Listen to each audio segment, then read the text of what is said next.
Welcome, once again, guys, gals, and non-binary pals, to the brand new series, Those Damn Kids, for your viewing pleasure.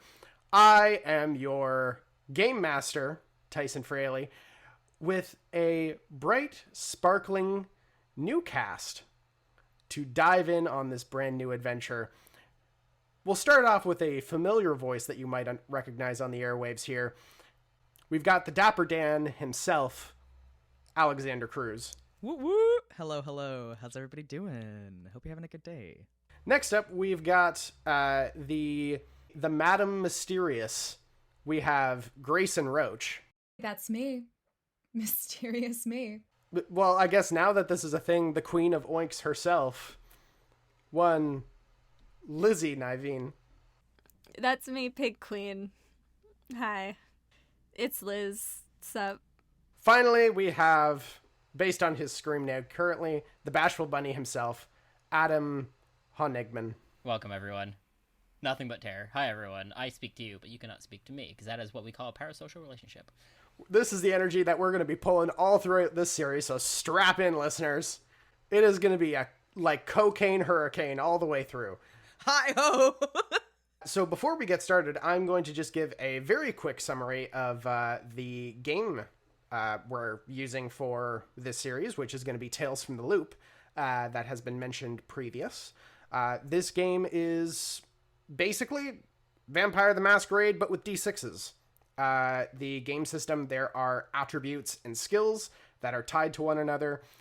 You roll a number of D6s equal to the max number in your attribute and the number in your skill. You roll them. The amount of sixes that you gain are successes. Everything between 1 and 5 is a failure. So it's very high stakes, low chance of multiple successes, but it just adds a little bit more tension and luck to the draw, as it were. That's really just the basics. We'll be covering more of the rules as time goes on, because none of us are experts, so we will all be asking a lot of questions. The players asking questions to me, and then me to God, out of fear. It actually does occur to me, I want to do a big shout out at the beginning of this episode to Alexander Cruz, our actor here, because at the start of this episode is going to be the first time that our official The Rook and the Rascal theme song is going to be played.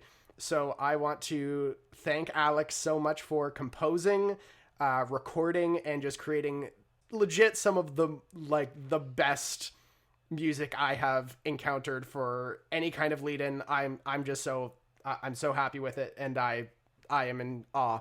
Thank you. I do my best. Reach out to me if you want any music stuff done. It's at Crustaceous on all social media handles. That's CRUZTACIOUS. What, is this the showing period? Are we showing now? You'll also get it at the end of the show, but I needed to plug myself now. I want to show the upcoming live-action Garfield film starring Chris Pratt that they just announced. Just want to get that out there. Alrighty, with this nonsense out of the way, let's go into our first episode of Those Damn Kids. Welcome to 1985. In southern Massachusetts, there is a town known as Fremon. It is a small town, probably a population of around 40,000 people. Somewhere in between the early stages of a city, but still at heart a small town. At least it holds that energy, that spirit. While you're traveling around, people know one another, or at least know of the talk of one another. Fremon is set up right at the cusp of a hill-like valley, but also divided by a river. In this small, basically cliffside valley, we can see that Fremon is set right on the riverside, as this town is set up right next to the Steinfield River. There are multiple sections that kind of overlook this beautiful terrain. There's Goldacre that is set up to the north, this large expanse of houses that initially made up Fremon. To the south, you get closer to downtown, and to the opposite side of the river, a location known as the Wash. This place is actually known as Washington Quarter, but has gained its name more out of the fact that homes are notorious for flooding in this area as the river begins to flood every year. Last but certainly not least is the Lilyview Estates, set up on the western side of town. This upcropping of brand new homes that have been built cookie cutter to one another, basically, but mansions all in their own right. But the one strange thing that people would notice upon entering Fremon is the 3 tall towers sitting at the apex of the cliff that overlooks Fremon. From the north position, 3 concrete circular towers look down, shimmering a light blue light from the apex. This is the Fremon Institute of Experimental Physics, one of the most renowned laboratories studying unknown aspects of our physical world. However, we are not going to be focusing there today. For today, it is early autumn. It is September 3rd, exactly one day before it is time to go back to school. The last day of summer. As we cut away from the cliffside looking down into town, I would like Jennifer to please introduce what her life is like in the morning, as the last day of her summer break before going back to high school. Okay. So I wake up at like 6-ish, between 6 and 7. My house is pretty quiet in the mornings, so I just sort of set an alarm and get up on my own and take a shower and do my hair and do my makeup and head downstairs and make a really tasty breakfast. Definitely a smoothie. And I think we established that they had avocado toast, so definitely some avocado toast. Yeah. And there isn't really anyone around. I mean, it's summer break for me, but my mom still has work, so she's probably up at the institute. She gets going pretty early. And my dad's on like a business trip, probably. I think he'll be back soon. It's been a couple days already, so. But he's sort of unpredictable, you know? And would you mind describing your character? Oh my gosh. No, I wouldn't mind at all. Okay, so Jenny Williams is of average size for a young white American woman. She is 14 years old. She is on the cheer squad. Her hair is blonde and it's really, really big. Like puff. Like big puff. She's got a bang moment and a ponytail that she basically wears her hair in all the time. And brown eyes. She's cute, but she has a big personality, which lends a lot of energy and charisma to her. As you're kind of getting your stuff together, you do hear a ding, ding, ding. Is it the door? You think so? It's one of the glass doors kind of in the backyard. Maybe a squirrel got stuck in the pool and now it's cold and it wants to come in. No, just kidding. That's dumb. I go check what it is. You open the blinds as you can see 2 familiar faces to you. As you see your 2 cheer squad friends set up on the outside. Other Jenny is... Jenny Talbot. Still can't get over other Jenny. Has her cardigan on, like, seems to be like a pink shirt, a nice skirt, some knee-high socks. As you can see, Jess standing there, whitewashed jeans, plaid button-up shirt, hair kind of like dyed with little like threads of like neon color kind of speckled through some purple and pinks. Jenny Talbot just kind of looked and just kind of like put her hands up like, let us in. Oh my god, okay, sorry. Am I late? And I unlock the door. Opens it up as Jenny kind of steps in. Jess steps in slowly after her. Is like, hey.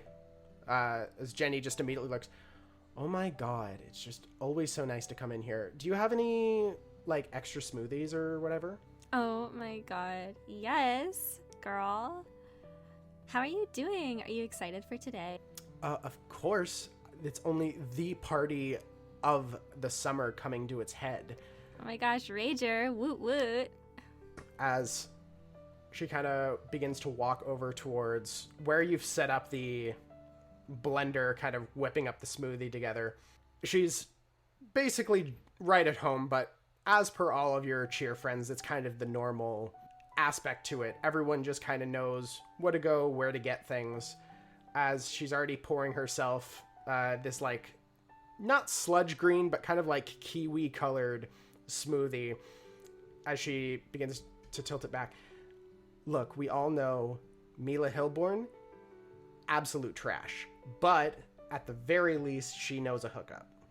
Yeah, I mean, it's too bad she's such a slag, but needs must. Look, in a penny, in for a pound. At least we got invitations. Like, I heard that there were some losers who didn't even get in. To be honest, I wouldn't even know what to do with myself if I saw, like, I don't know, Michael Krelshaw just kind of spliffing around kind of at the edge of the forest. Like, come on, let the big kids have some fun, you know? But thankfully, we don't have to worry about that. Yeah, I hate it when Michael spliffs around. It's just the worst. Yeah, have you not heard the verb spliff around? It's like a huge thing. It's like dog wagging tail, you know? No, it's like totally contemporary slang. In for a Jenny, in for a pound. Am I right, Jenny T? You are terrible. As you can just see, Jess is just kind of sitting on the counter, just looking around. I have no clue what the fuck either of you are saying, but can I get one of those? You're so funny. What I strive for. Do you want anything? Yeah, I'll take the smoothie. Cool. Grab her a glass. Do you guys want some booze? Like for later, not for now, obviously. I mean, of course. But I heard that sort of thing was going to be covered. But if we can get like some of the highbrow stuff, we can really set a standard. Yeah, well, we should get like all the squad over here and like pregame or something, you know, before the party. I suppose. I don't know. It just, look, squad is life. Squad right? is Like, life. Bonded. We hold it all together. We are bound. We are the sisterhood. But Tess has been kind of pissing me off lately. Oh, I know. So, like, do we have to invite everyone? Like, I'm sure that people are gonna, like, show up there later anyway. You know, like, I appreciate that so much, Jenny T, and I know that part of it is just that you're looking out for me, because Tess has been kind of the worst lately. But, like you said, you know, the squad is the thing. So, it wouldn't be that nice to exclude her. But, just, like, can you run interference or something? Because she's on my ass. Of course, and I've just noticed that so much. All right, always the diplomat. All right, well, I know it's the last day of summer, but as we all know, I'm deeply all about the squad, so I'm gonna go and do 1,000 push-ups over there, as she just begins to walk over towards the door. Woo, work it. Thank you. Do some laps in the pool. As she kind of closes the door, you can see her immediately like start doing her workout, and it's a sudden and drastic change from the person you saw before, where it's suddenly all you're hearing is pain is everything. And she can really toss a baton too. Just kind of looks over. I like your hair. Oh, thanks. I like yours. Oh, thanks. It's just normal, you know. But yeah, it's, I don't know. Felt like trying something different. Do you think Miss Moore is gonna like it? I don't think she'll mind. Do you? Oh, well, no, I mean, I don't know. It's, like, I'm never sure, you know? Like, because she's very, like, precise about certain things. So I just I wouldn't know, you know? Like, it looks great on you, actually. You look really cool. But, I mean, if she doesn't like it, I'll just buzz it off. oh, okay, cool. I don't know what to do in these sort of situations. Do we glam up? I've heard that that's kind of a thing that people do before a party. Oh my god, do you want me to give you a makeover? There is... It's hard to tell if it's, like, minimal interest or just extreme derision. As she just, like, there's something that kind of, like, shudders through her just out of just some sort of slight contempt. Sure. And while Jenny T is working, I'm gonna, like, make a really big production of, like, getting, like, all 5 giant bags of makeup and, like, 3 different kinds of hairspray and combs and a blow dryer and all this shit, like an eyelash curler, which I'm sure Jess hates the look of. And I sit her down, like, in the bathroom on the toilet or something. And I take, like, a makeup brush and I put some blush on it and I do just the apples of her cheeks and I'm like, okay, makeover over. As Jess looks like she's about to enter surgery, we will cut away from the Williams home and instead head over to a smaller house a little bit further south into the east as Baxter. If you would like to describe your room, how you look this morning, what your routine looks like. There's not much to see at Baxter this morning between all of the sheets and dirty clothes that he is buried under on his bed. It is probably a brisk 11:30 in the morning / encroaching onto the afternoon or onto noon. You know, the time where someone would like to make the most of their last day free, but that's not the Baxter way. Around his room, looks quite similar to his bed. Lots of dirty things, various clothing items strewn about. There's some posters on the wall of non-specific cars and hot women and things that aren't really tied to any, and there's no real discernible link between them. Not even one specific hot woman? I mean, I don't know, you get like, I don't know, maybe there's like, who's in the 80s, I don't know. I mean, is Pamela Anderson around at this time, or was Baywatch later? Ms. Fawcett. Gonna say Farrah Farrah. Miss Fawcett, sure. You know, whatever the car of the future is in the 80s, some Mustang. You know, there's no discernible theming between these things aside from just teenage boy. There's a few magazines about, a few magazines that are not about, and a few plates of food of various, you know, some things that, you know, look like perhaps they were brought up to him and then he nibbled on what he wanted and then left behind. You know, probably some plates with some green vegetables still lying on them and some crumbs, candy wrappers and things around. It is, you know, some light peering in through the closed window, illuminating the dust floating about as he snores soundly and swiftly into the day. Baxter, you are suddenly and dramatically awoken by the sound of... It's hard to tell if someone's hammering at your door or if a bull is kicking at your door. It's probably the same strength. As you hear, "Baxter, sweetie, it's time to get up." Baxter, it's your last day of summer. You gotta, like, go out and do things. That's the way. You're still young. You should be living your life to the fullest. The season doesn't change tomorrow. It's still summer the next day. Yeah, but then you have to suffer inside of an educational model that doesn't befit a lot of people. And you're gonna be forced to do homework and you're gonna hate it.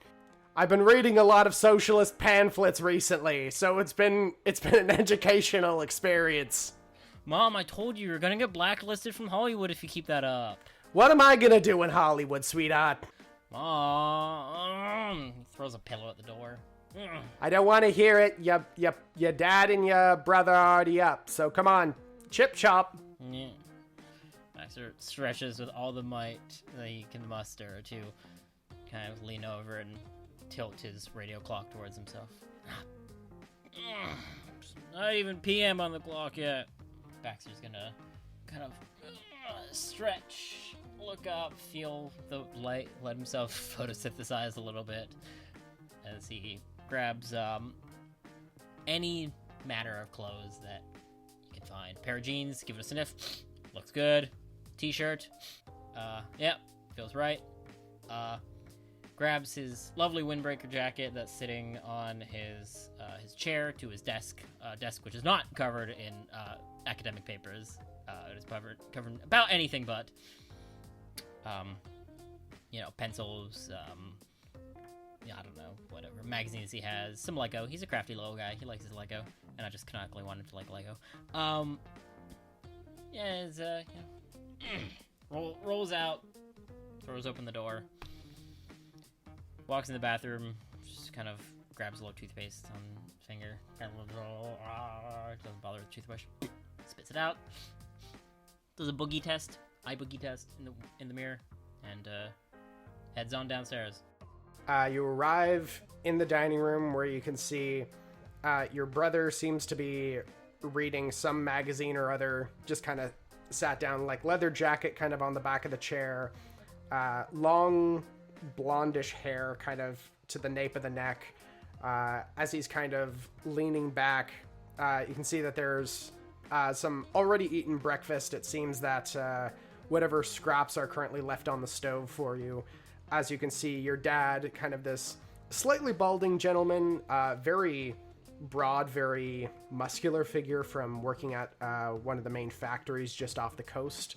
You can see that he's wearing his like huge horn-rimmed glasses kind of down these very thick lenses.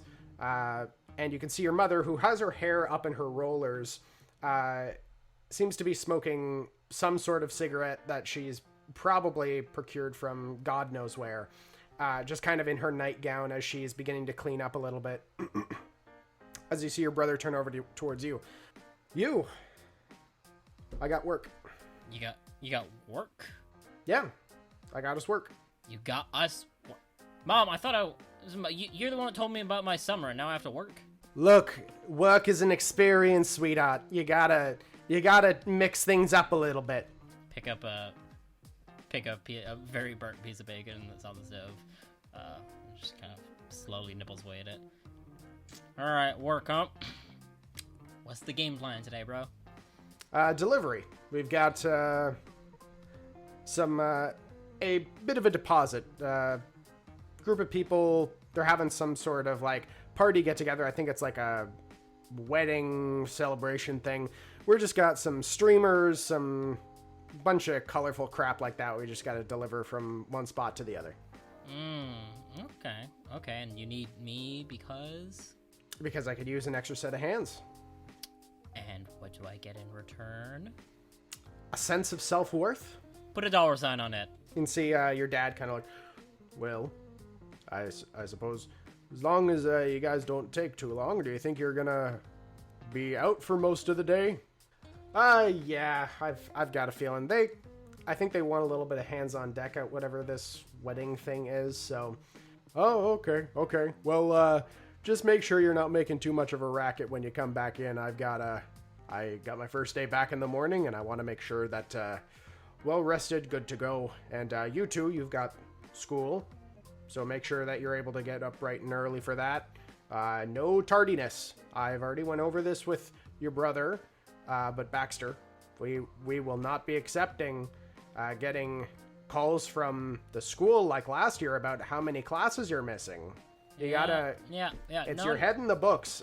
I'm telling you, as a young man, I wish I had my head more in the books, because you don't want to end up having to work in a factory like your old man. You want to be able to do something with your life, something constructive, something, I don't know, sky's the limit. You see, that's what you kids... Hey, Riley, when do they need that delivery again? About now, as Riley immediately stands up, grabs his coat. All right, we'll see you guys in a little bit. Okay. Well, be safe while driving. No, we will. Bye. As you both just exit out of the house, lickety-split. So you ready? Sure. So when do you do wedding deliveries? Oh, well, like I said, celebration. You know what? I think it was a birthday party, now that I really think about it. Not. Alright. Yeah, so, we're gonna have to pop by, what is it, McPherson's. Alright. You were driving, so I follow where you go. As you guys head out to the beautiful Firebird, this long, sleek, car that your brother had really just built from pretty much nothing.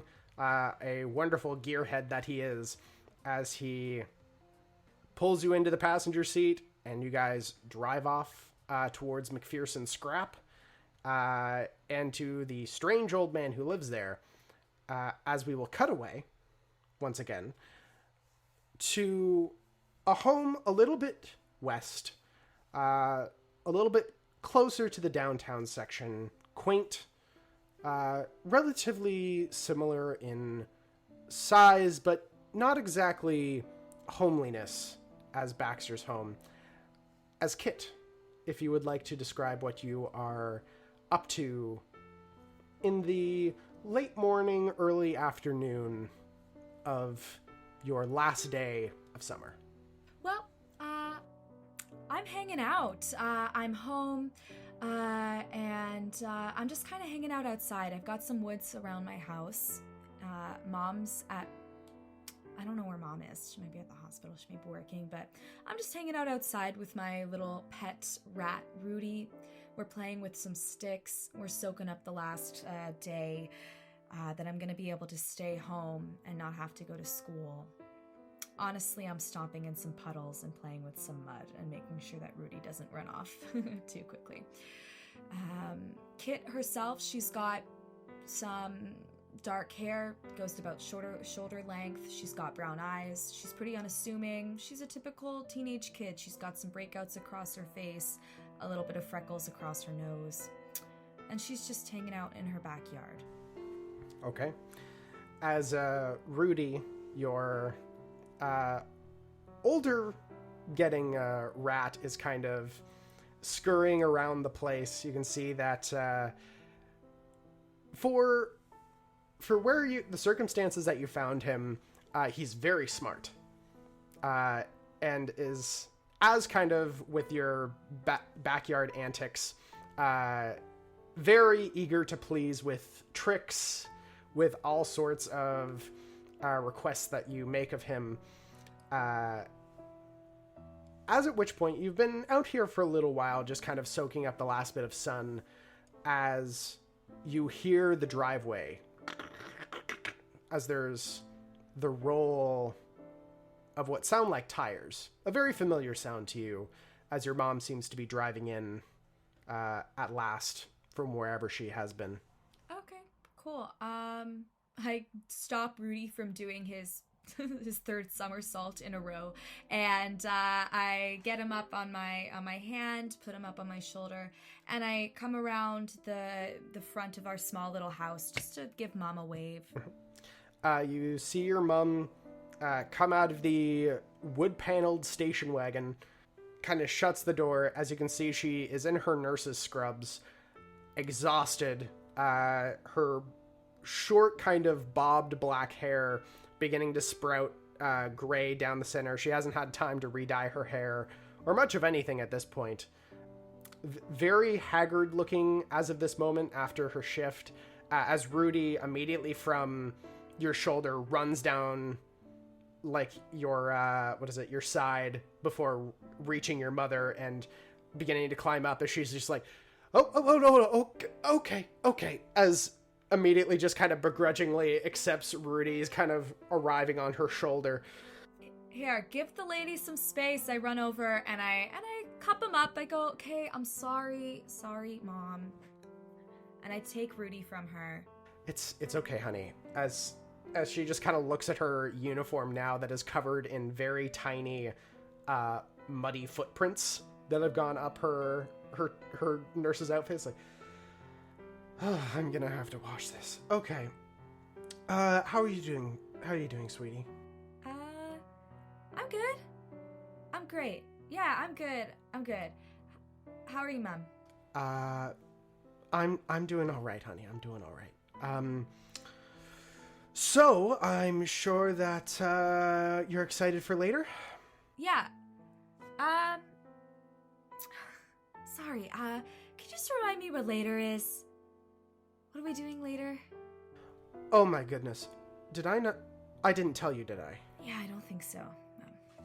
Oh, I'm sorry, honey. I've been caught up in a whole lot of stuff. But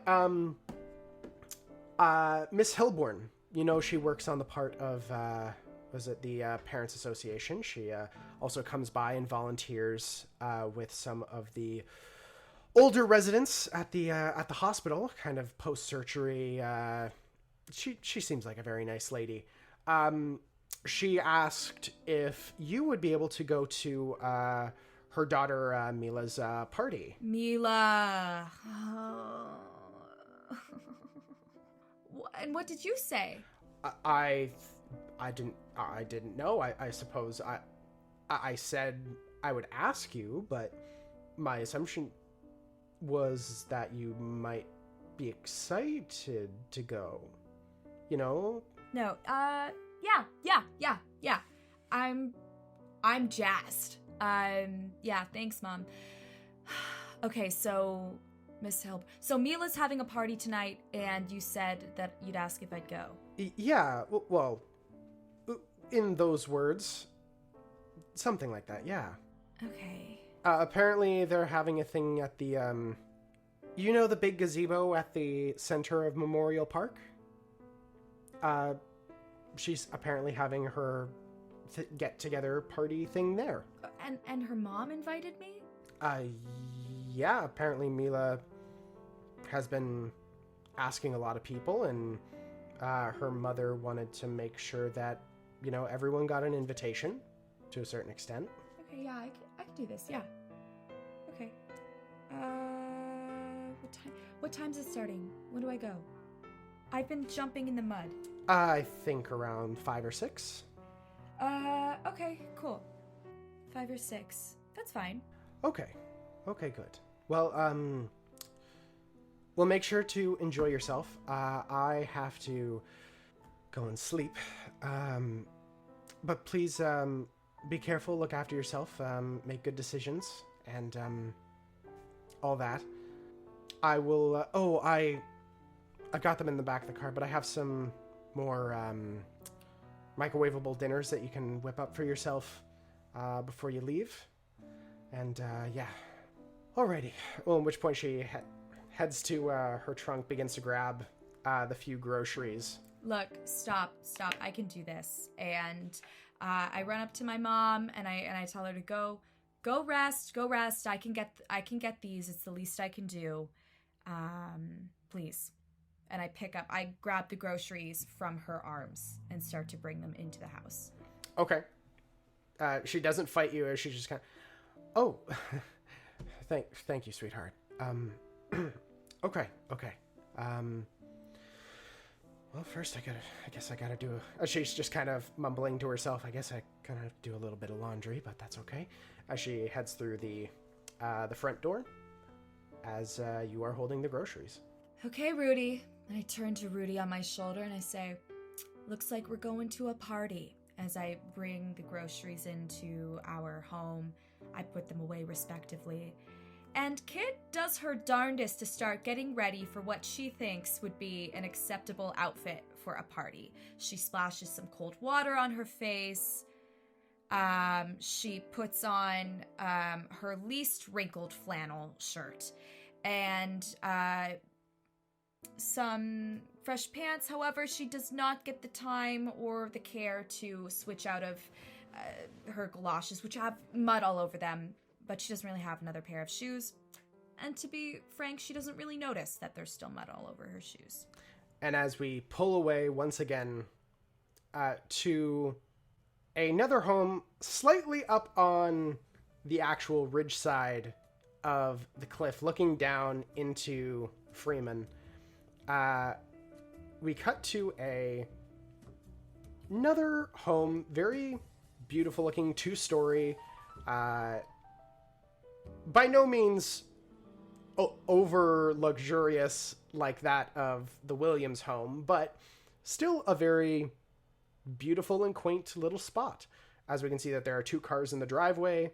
As we cut in, as for Olivier, what does your early afternoon look like for the last day of summer?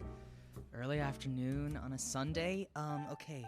Oh gosh. Early afternoon on a Sunday. Let's see. What would I be doing?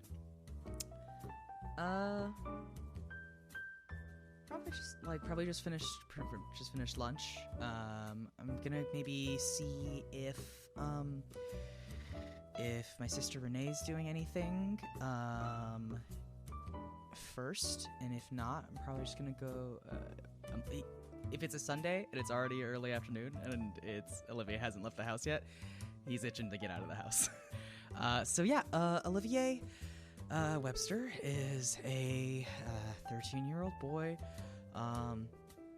He's got short cropped hair parted to the side in like a stylish cone over. Greenish blue eyes, is freckled, skinny, but like average for average height for his age. I think today he's wearing he's got like his Sunday best on, which is like a buttoned up shirt buttoned all the way up to the top. There's no bow tie. But there is one on the couch next to him that he's wore with some like nice slacks. He's like kind of smiling. I think he might be listening to a record right now. Maybe a Bowie record. Be kind of cool. As he smiles, you see he's got like a little. He's got a pretty perfect smile, except for like a slight gap between his 2 teeth. And yeah, that's it. Olivia, you hear your bedroom door swing open as you immediately turn and just see your sister standing there, kind of hair up in a bun, sweats, just a muscle shirt, just kind of standing there. Is that my Bowie record? Yeah. Good, turn it up. As she just immediately hops on your bed. I love this track. It's awesome. Yeah, I know, right? And I mean, I don't know. There's always something about Bowie. He just feels like he's just a genius. Yeah, it feels like I'm being taken out of this world. I keep saying he should write a musical. That would actually be pretty. That'd be pretty fucking cool. That'd be incredible. I'd play the shit out of that. Who would you want to play? Ziggy Stardust? Of course. Tragic. Rags to riches, and then so high at the top. Icarus so close to the sun, and then the spiders from Mars come, and it's over. It's so fast. It's beautiful and tragedy all at once. At which point you guys are interrupted by a ding dong from the house as your sister just kind of sits up. Are you expecting someone? No, which I'm guessing means that Mom's expecting someone. Oh, jeez. Well, you're in no condition to answer the door like that. Oh, fuck you. I run before any retribution down the stairs. You hear the sound of a pillow impact the wall behind you as you race down the steps. As you can see your mother kind of in business casual, quote unquote. Like she still seems to be wearing a dress shirt and a skirt, but like it's a little odd. It looks like a little bit rumpled. Like it looks like her attempt at relaxing, which she truly just does not know how. Yeah. As she opens the door, is like, hello. As you can see, there is a woman there. To say that she is dressed like a PTA mom does not come close. this is like I work at like a private school, and I want to make sure that you know that my children go to private school. Like, the hair comes down, it's like a block, like perfectly cut, just like you could slice paper on that thing. You can see that it's like a business suit kind of dress wear. This very nice skirt that matches kind of in this like pinstripe design, as she just kind of stands there. And there's this, what looks like a semi-permanent, like, forced smile on the face. Like, it doesn't look exactly human. Like, there's no crinkles around the eyes. It's just forced around the mouth. As she's like, well, hello. I beg your pardon, but is this the Webster home? Yes, this is indeed. Hi, I am so sorry to pester you on this wonderful Sunday afternoon. My name is Miss Hilborn. As former president and current member of the PTA Council at Kate Feldstein Secondary School, I just wanted to welcome you to our humble community, as well as I have heard, of course, that you have 2 wonderful children, and I wanted to extend a bit of an olive branch into our community, as it were. Oh, that's so kind of you. Thank you. I very much appreciate it. As Miss Hilborn just kind of stands outside for him, and there's just this slight pause of just this awkwardness as she's like, may I step inside? As your mom's like, of course, yes, of course, please. If I can run upstairs without being noticed to let Renee know what the hell is going on, I'd love to do that. You head back towards your bedroom, where you can see your sister is like looking back to you like, what? Some weird like PTA lady is here. She's a Mondo weirdo. Weird. Yeah, like cookie cutter. Olive branch PTA. Oh, great. Fantastic. As you hear your mom downstairs yell, Renee, Olivier, can you come downstairs, please? I'm not fucking putting on new pants for this bitch. As she just kind of hops out of bed and begins to lead the way kind of downstairs. She's just hands in pocket, just kind of begins to shuffle down the stairs. As your mom looks to the both of you, you kind of hiding behind your sister a little bit. I'm playing like the sheepish, like. As Renee just kind of arrives at the bottom, just nods to Mrs. Hilborn. As Mrs. Hilborn looks to the both of you. Such precious children. It's so clearly that they're very well, kind of looking over to the Renee, raised. I just wanted to invite the both of you, if you'd so desire, to a small get-together that my daughter is having. She is inviting everyone of around her age from the community, and it would be wonderful to have you both attend. Oh wait, and I actually like come out from behind Renee, like a party or something? Exactly. She is having a little bit of an evening soiree, you could call it. I like look at Renee, eyes wide. Renee just kind of looks down to you and then looks back to her but doesn't say anything. Well, as your mom just kind of looks back to the both of you, I'm sure that both of you would love to go, yes? Yeah, I kind of come forward. I'm so sorry. I didn't get your name. Hi, Olivier. And I put up my hand for like a handshake as a well-raised boy. As Mrs. Hilborn just raises her hand towards you, and you think you're about to go for the handshake, but then she goes into like the gentlewoman handhold. No. Mrs. Hilborn, dear, before pulling her hand away. Hi. So, should I count you both for attendance? We'll need it to make sure that the caterers are well stocked. I give Renee a quick, I mouth, caterers. And I turn back. Yeah. Sure. Should we get like a gift or something? What's your daughter's name? What's she like? My daughter's name is Mila. You'll be able to meet her upon arriving at the party. Don't worry about gifts. That has already been well taken care of. Okay. Yeah. Wonderful. In which case, I shall bid you all a good rest of your afternoon. And to the two of you, I suppose I shall see you later. And of course to you, Barbara. It's wonderful to meet you, and I hope that you decide to come down to speak and meet with the council. It's always wonderful to have new parents come in with a fresh perspective on things. Yes. If I absolutely can, I will certainly try. There's no try, Barbara. There's only do. Wait, I just realized I quoted fucking Yoda. Do or do not. There is no try. This bitch seen Star Wars? Oh, I am paying attention now. Renee immediately begins to, laugh a little bit as she walks out the front door. Let's go. Barbara immediately turns towards the two of you.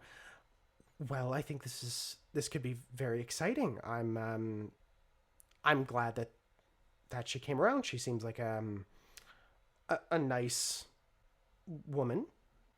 Mm-hmm. She seems absolutely peachy. But can we go, Mom? Is that okay? Oh, yes. Of course, sweetheart. Did she even give us the address or anything? Yes, she said it was at a gazebo at I believe it's at the Harold Fremon Memorial Park, something like that. A gazebo. Wow. They're not even hosting it at their house. Oh god, they're that rich. That's kind of crazy. I have to plan my outfit now. Do you want some help? Of course. All right, at which point Renee just begins to pull the both of you up the stairs as she's just very quietly just... and at which point we fast forward a little bit. As evening approaches, we cut away to Renee in the driver's seat of her small... We'll say this is one of the 60s Beetles. Very beat up. Like a strong, lime green color. Yes! As we dissolve left to right into the front seat of the car with Renee driving, you can see that Renee has put in basic effort. You can see she's got her hair kind of back in a braid like this. Very, very nice blue kind of dress. More of like a... Oh, what are those called? A sundress.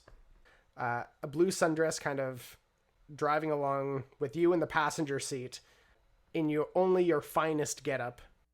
Oh yeah. I'm wearing like white shoes, with a black sole, jeans and a vest over a t-shirt.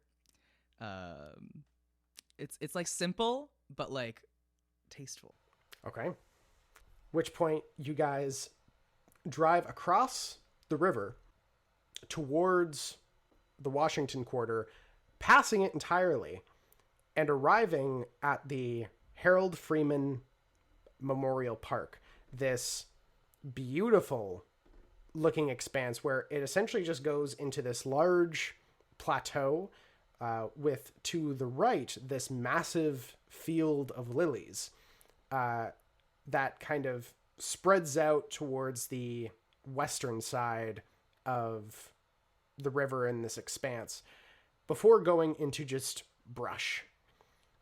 As you guys kind of find a parking spot, you find a relatively large white and gold gazebo that's been set up at the center of this major park. It's worn, broken down, but it looks well decorated. You can see that there are side tables that have been set up. You can see that there's food spreads all the way around. You can see that there's probably, at this point, close to 30, 40 kids, with some adults kind of scattered. But you can see that most of the adults just kind of seem to be heading back towards their cars. But you do see Mrs. Hellborn standing like near the apex of the gazebo.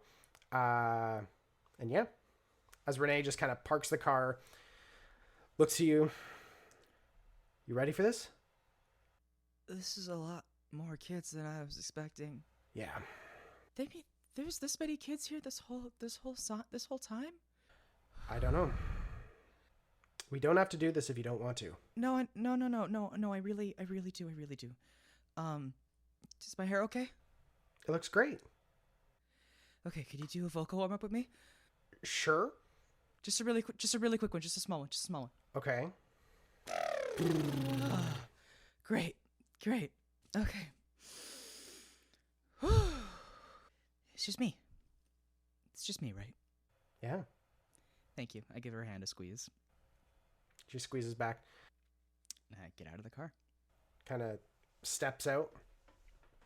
As you step out of the car, Olivier, you close the door and you're hit by the sound of just all these people kind of talking. You can see that different groups have been kind of set up, these small cliques and like sections of just kids kind of spiraled in amongst the space.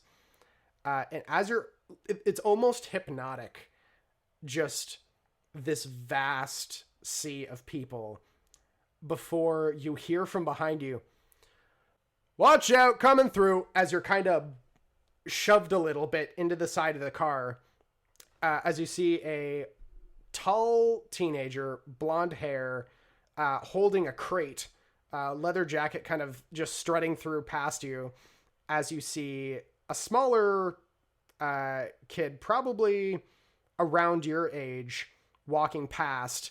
As Baxter, you are holding with your brother 2 crates of fireworks that have been called upon. As for Olivier, Renee immediately calls out, "Hey, watch where you're going, asshole!" As Riley just kind of stops a little bit and just turns to Renee. Kind of pops the top open of this. "Know what these are?" Just kind of pulls out what looks to be a some sort of firework. These are what we call them, glass cannons. Shoot them up, break into 1,000 little pieces, and you can see everything. But you know what? With you here, we don't even need any of these. Was that supposed to be an insult? No. It's like, "Hey, I gotta shoot my shot where I can. Come on, Baxy," and begins to lead you forward. Was that flirting? Is that how you're supposed to flirt? That's not how you're supposed to flirt. You're supposed to flirt, and then they flirt back. That one just sadly backfired on me. I was just kind of, sometimes you win some, you lose some. Just how life works. How life works. Win some, lose some. Okay, got it, bro.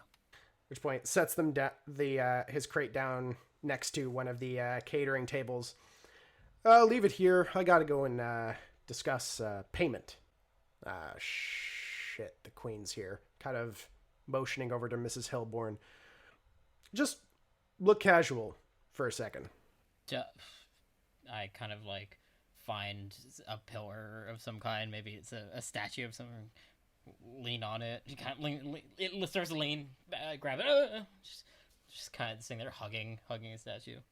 Mrs. Hellborn immediately turns to both of your direction as she just walks over. Just like, it doesn't exactly look like she's walking. It almost looks like she's floating a little bit. Just with this, what looks to be like this brand new outfit that she is wearing. Much more flowy, much more... It's one of those things where it's like, kind of looking at her, it's kind of like if the mother to the bride wore like a bridal gown to her wedding, like very much trying to upstage everyone there, as she just kind of comes over. "Ah, yes, the Raydon boys." Riley just kind of nods to her. "Mrs. Hellborn, pleasure to see you. How have you been? Things been good?" "Things have been fine, Riley. But I will admit, my enjoyment and my existence increases the less that you're around. Ah, I thought that we had a special kind of relationship. Indeed. So you're the younger one, yes? Yeah, I kind of pull up the statue. Just kind of go next to him. Yeah, I'm Baxter. What's it to you? Oh. Indeed, you truly are brothers, aren't you? Both firecrackers. We got a few of those today also. Riley just immediately cuts you off. So, it's a nice shindig you've put together here. Seems like it's going to be a good time. Indeed. But let me just place a warning, Mr. Raydon. If you do anything to ruin my daughter's special day, I will make sure that your school year is more than challenging. Don't worry, ma'am. We are here to be messengers of the people. We're just here to have a good time and make sure that your daughter has a splendid, splendid evening. Which point she just silently just looks to the both of you and walks away. Was that flirting? I'm not sure anymore. Riley's like, I mean, kind of thinks for a second. You know, now that you mention it, I don't know either. As you kind of turn away from Riley, and the forest starts maybe about 200 feet away. And it's that moment, as the sun is kind of setting at this point, you see a shape, humanoid, standing, watching, before it steps back and vanishes into the trees. Damn, they got people hiding in the woods now, huh? Alright, well, should probably take the fireworks away from trees, right? That would make sense to me. Yeah, we'll set them off in the plain. Be better that way. And as you two kind of wait as, waiting for your payment properly, Jennifer and Kit, you both arrive. Jennifer with your posse, Kit with your posse member of one, as Rudy is hiding in the back collar of your shirt, kind of in behind your, in underneath your hair. As you arrive on your bike, kind of set it off to the side as you both approach. I feel like I neglected the opportunity to describe my outfit earlier because everyone else did and I didn't, and clothes are so important that you really need to make sure they have the right picture. So, but I am in a slouchy short-sleeved sweater with Minnie Mouse on it and matching socks, also Minnie Mouse, white Keds, Daisy Dukes, the largest and most ostentatious gold designer jewelry I own, my party jewelry, and my signature, that's not a word, my signature fanny pack. That's all. I'm with the squad, as you say. I clock that Kit has arrived. I give her a sort of like a once over with my eye without like pausing my conversation, and I like give like a little jerk of a nod, but I don't really acknowledge Kit that much. If I'm not gonna be like mean to her, but we're not really friends. I smile very kindly at the popular girls. You turn from Jennifer towards the other popular kids. You can see Mila kind of in this very nice, like, white dress, kind of specks of color kind of put across with like these, like, what look to be like pink gloves and this tiara on the top of her head, as well as Isabel and Jasper. Really the Teflon trio, if there ever was one. All of them dressed to the nines, as they are kind of talking in amongst themselves. They kind of turn towards you. I make to go up. I say, okay, Rudy, here goes nothing. And I sort of, I prep myself up and I stand a little taller from Kit's usual slouch, and I try to make my way up towards those folks, and I say, hey Mila. Mila just kind of looks at you. There's a slight, slitting of the eyes, a very small smirk. Hi. I just wanted to say, I just wanted to thank you, I guess for having this party, and your mom came by and she was talking to my mom, and thanks, we're super happy to be here. Thank you. And then I make sure that Rudy is still actually under my shirt because I don't want the kids to see that there's a rat on my shirt. We are happy to be here. Like, is your mom somewhere? I just mean, like, everybody who is here. We're all having a really good time. Yeah, thanks. Yeah. And Kit immediately starts to realize this is very awkward. She's not doing very well. And she gives a big cheesy smile, turns around, and on her face you can see she just knows that she screwed that up as she tries to quickly walk away. As you're kind of turning and walking away, kind of hear from behind you as Jasper kind of looks towards the group. Oh man, what a fucking schizo. Kit stops, looks back at Jasper, and she gives him, like, sort of not a dirty look, but like a knowing look. I heard that, and I'm not gonna forget that kind of look.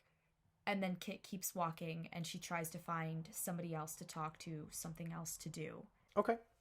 Jasper, as you kind of give that look to him, he just kind of looks at you and just smiles.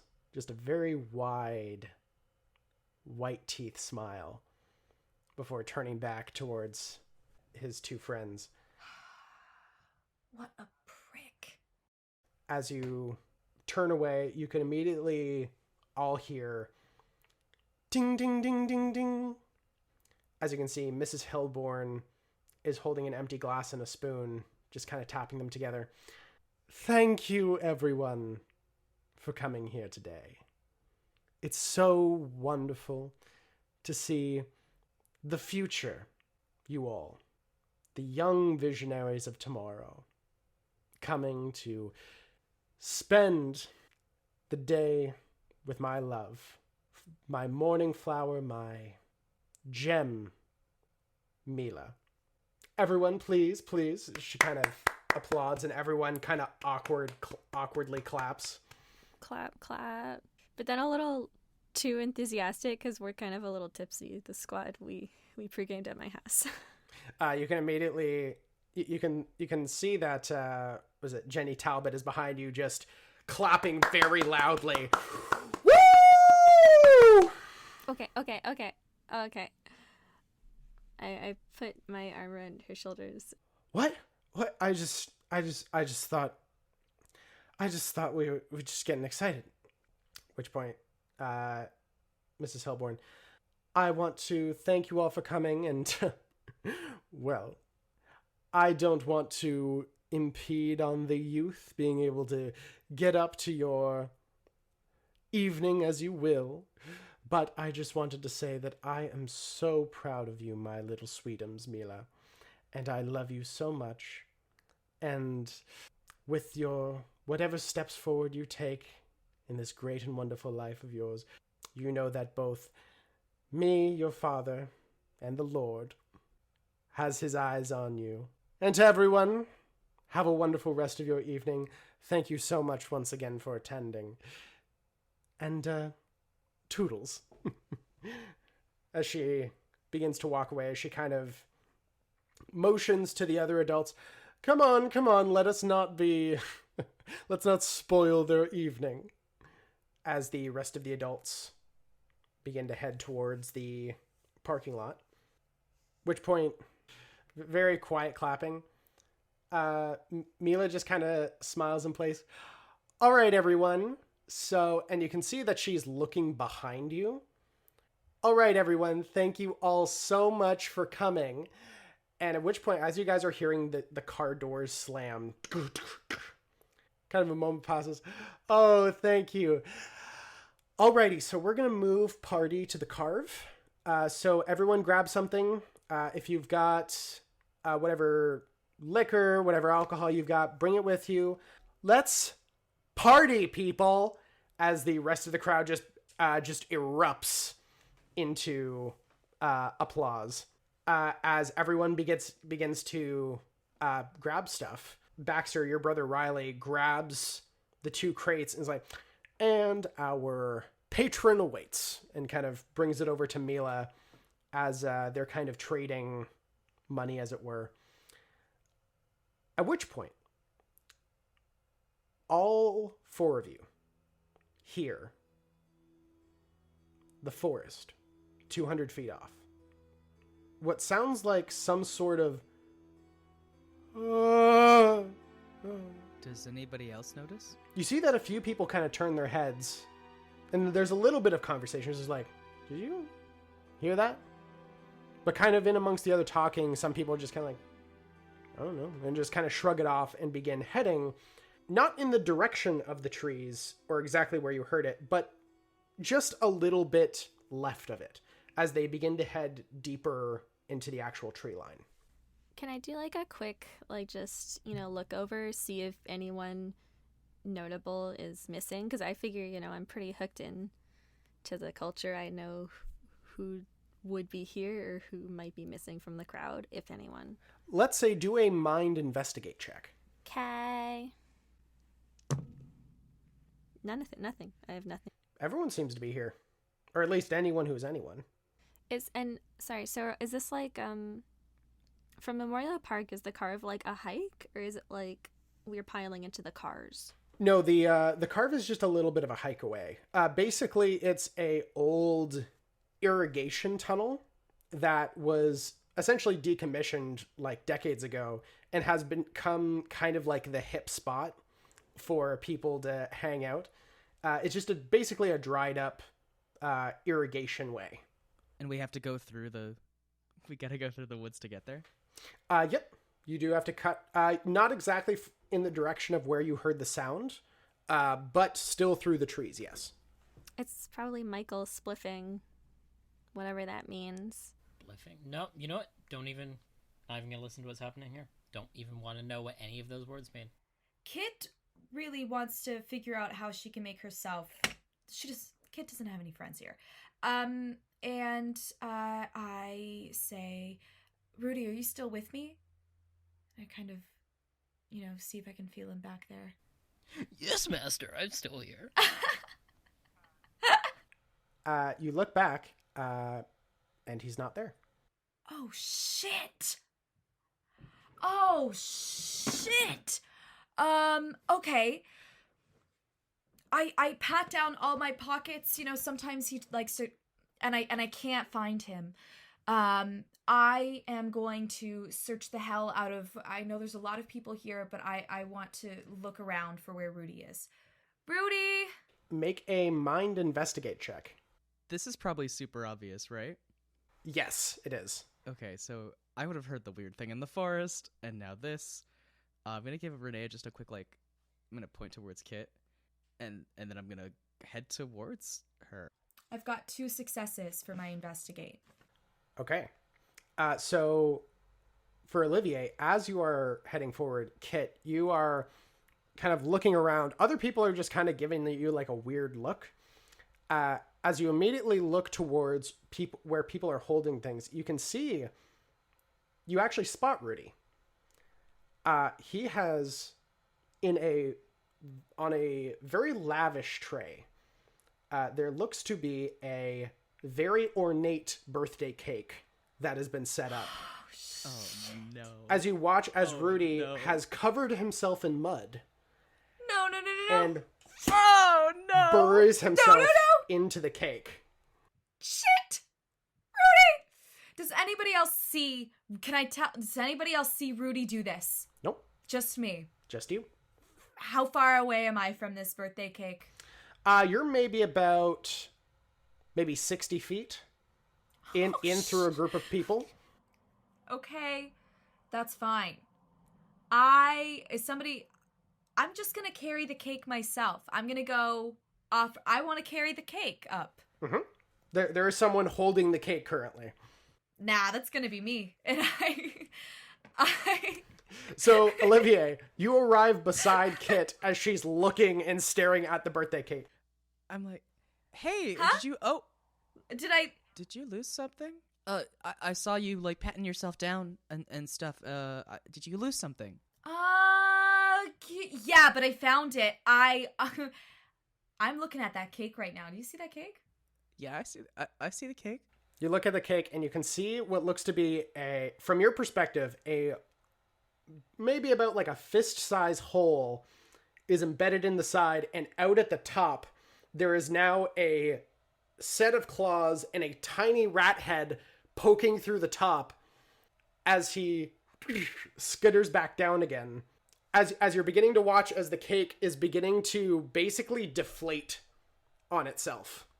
Oh no. Oh no. There's a rat in that cake! Shh, shh, shh, shh. I clap my hands over your mouth and I look at you very seriously in the eyes. I say, I am so sorry for doing this. I really need you to be quiet right now. If I take my hands off your mouth, are you able to stay quiet for me? I nod my head. And I take my hands off and I say, look, sorry. You don't look familiar. I don't know you. But my name's Kit. What's your name? Hi, I'm Olivier. Is that your rat inside the cake? Shh. Look around. Olivier, first of all, your outfit is very cool. Thank you. Second of all, that is my pet rat in the cake, but he's a very nice rat. His name's Rudy. He's very good. He's never done this before. There was that one time, but he's never really done this before. I need your help. I cannot embarrass myself. Yeah, we gotta get that cake. Yeah. Yeah, I guess we don't have much time. You're in. Please help me. And I grab onto your wrist and I start to go to take off towards the cake. You both turn to take off as you hear a collective, "Oh!" As you look, as you see that the cake has entirely splattered off the tray and has landed on the ground. As you see, like, the crowd kind of look towards it, as Mila kind of turns, as she just kind of looks, it's fine. Just, whoever dropped that cake, just give me an extra shot later on you. And then just kind of continues to turn. I feel like there's people, like, starting to look. So as much as I went to go for a run to this, I quickly walk. And I have a firm grip on my new friend's wrist. Act natural. Right, act natural. You're right, Olivier. You're right. And I speed walk. Yeah. Yeah, we're just helping to clean up the cake. We're just helping to clean up. You guys head over to the cake, begin kind of searching through it a bit. Rudy is not in here. Oh my god, what are you guys doing? Are you gonna eat that? No, we're cleaning up. Do you want to leave this? It'll attract wildlife. It's not good for animals to eat sugar like this. Well, maybe the animals would like to have some cake. Like Marie Antoinette. Yeah. Let them eat cake. That's what I'm saying. Let them eat the cake. We don't. Yeah, it's gonna hurt. We don't want any deer to be. We don't want to hurt any animals, and it's good to clean up messes. Yeah, don't worry about it. Yeah, what she said. I'm just following lead. Hi, I'm Olivier. Nice to meet you. Hi. Kit kind of recoils at the fact that Olivier has introduced himself to somebody with such status. Ugh. Okay, guess we're doing this. Are you new, Olivier? Yeah. Yeah. Me and my mom and my sister moved in. Like a month or two ago. Something like. Time flies. What school are you gonna go to? The normal one. Kate Feldstein. Oh, okay. All right, cool. There's a couple actually. Yeah. No, I'm not going to the really smart one. Yeah. Or, well, there's a Christian one too. So when you said the normal one, that could have meant literally anything. Okay, well, whatever. Enjoy your floor cake. Whack away. I will. I mean, oh. As the three of you are kind of at the cake, for Baxter, Riley kind of comes up to you after handing off the fireworks, pulls a $20 bill from the cash and hands it over towards you. Don't spend it all in one place. I kind of slowly take it. How much cash is he holding, by the way, that he pulled this 20 from? It looks like probably about $100. That's a good amount of money in the 80s. Okay, so a decent amount of it. I'll allow it. Gotta upcharge, especially for the rich. Hey, I'm always taking notes. You know that, bro. Good. So you sticking around? Oh, I'm allowed to? I mean, yeah, totally. Stick around. I'm gonna drink alcohol. The good one. Yeah, you know me. I drink alcohol all the time, unless I'm not supposed to. Then I don't. It just kind of taps you on the shoulder. You just don't go nuts. You'll be fine. Drink water. Well, is that a mix? Okay, I'll figure it out. Which point you see Riley just kind of heading back towards his car. All right, see you, bro. I'll pick you up later. Which point he hops into the driver's seat and drives off. It's about this point, Baxter, that you feel something scurry across your feet. What the God's name was? As you look and see a rat scurries across the ground in front of you. Covered in frosting. Covered in mud and frosting. As you see that there's a puddle, maybe about 30 feet away from you, that it goes into mud and cake before coming out and drenched in mud, dirt, and slime. As you see that this rat, this strange creature, you have never seen a creature so intent on a person, as its muzzle is looking straight at Jasper. Okay, that's a dirty little guy right there. Oh, what a... As you see, the rat is beginning to scurry to a nearby tree and begins to climb up it. Now, this I understand, and I proceed to follow the rat into wherever his abode may be. You step forward as the three of you, as I'll say for Olivier and for Kit, you both clock Baxter, like, out of everyone who's, like, kind of, like, fancy dress, Baxter's, like, definitely the most lean back dressed. As you guys watch as he is looking towards a tree, as Kit, you clock a very small and dirtied form on a branch, as it goes into, as Rudy goes into a pounce position at the branch. As you look, as you see the blonde-haired Jasper walk across, as Rudy just jumps and splatters on the top of Jasper's head. Frosting, shit, mud, spray all over his body as Rudy very quickly begins to and just race across his body, smearing his suit, smearing his face, his nose, his entire body coated in mud and frosting. As he's like, We have... Get it off! Get it off! Get it off! This rules. Olivier, this is gonna be so funny in like 5 months, but right now I don't know what to do.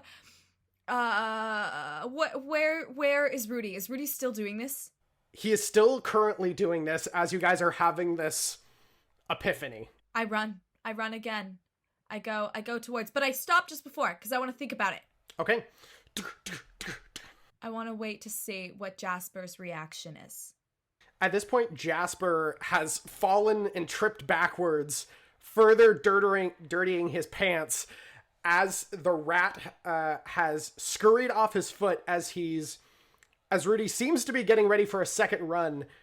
Jasper kicks forward as Rudy shoots maybe about 3 feet into the trees before skittering and running into the tree line. Oh my god, Jasper, you can't just kick a rat. It's a fucking animal, you cock.